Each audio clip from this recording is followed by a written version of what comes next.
Hello மக்களே, இன்றைக்கி வீடியோவில் என்ன பார்க்க போகிறோம்னா கதம்ப சட்னி தான் பார்க்க போகிறோம். அது எப்படி செய்யுதுன்னு பார்த்துக்கலாம் வாங்க.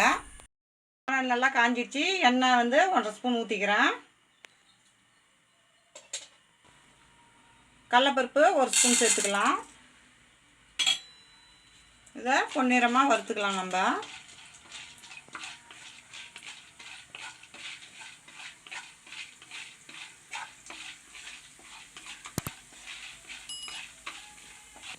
இப்போ கடலைப்பருப்பு நல்லா செவந்துச்சு. 1 ஸ்பூனு குண்டு உளுந்து சேர்த்துக்கலாம். இதையும் சேர்த்து நல்லா வறுத்துக்கலாம்.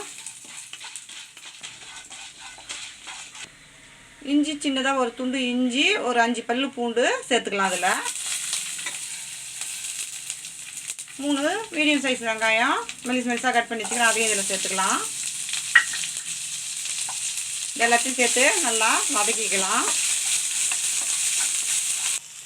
2 பெரிய சைஸ் காஞ்ச மிளகா 2 சேர்த்துக்கிறேன். 2 பச்சை மிளகா சேர்த்துக்கிறேன். ஒரு தக்காளி கட் பண்ணி வச்சுக்கிறேன். அதையும் இதில் சேர்த்துக்கலாம். இதையும் சேர்த்து நல்லா வதக்கிக்குங்க.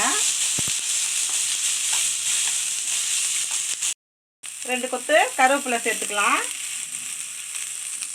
ஒரு கைப்பிடி அளவு கொத்தமல்லி நல்லா அலசிட்டு சேர்த்துக்குங்க. ஒரு கைப்பிடி அளவு புதினா சேர்த்துக்கலாம். இது எல்லாத்தையும் சேர்த்து நல்லா வதக்கிக்கலாம்.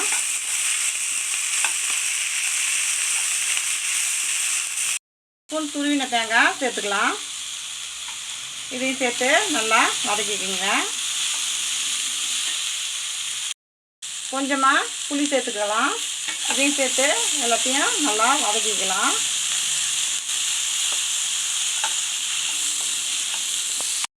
இப்போ எல்லாம் நல்லா வதங்கிடுச்சு. ஆறினோடனே நம்ம அரைச்சிக்கலாம். அதை இப்போ நல்லா ஆறிடுச்சு. 1/2 ஸ்பூன் உப்பு சேர்த்து நம்ம கொஞ்சமாக தண்ணி சேர்த்து அரைச்சிக்கலாம். அதை 1.5 ஸ்பூன் எண்ணெய் சேர்த்துக்கலாம்.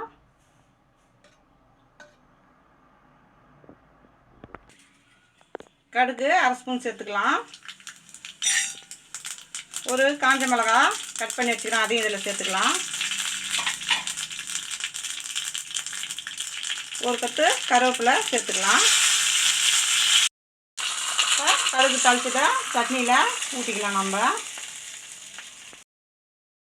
கதம்ப சட்னி சூப்பராக ரெடி ஆகிடுச்சு. இந்த வீடியோ பிடிச்சிருந்துன்னா லைக் பண்ணுங்கள், ஷேர் பண்ணுங்கள், கமெண்ட் பண்ணுங்கள். மறக்காமல் நம்ம சேனலை சப்ஸ்கிரைப் பண்ணிவிட்டு பக்கத்தில் இருக்கிற பெல் ஐக்கான் கிளிக் பண்ணி ஆல் இன் கொடுத்துருங்க. தேங்க்ஸ் ஃபார் வாட்சிங்.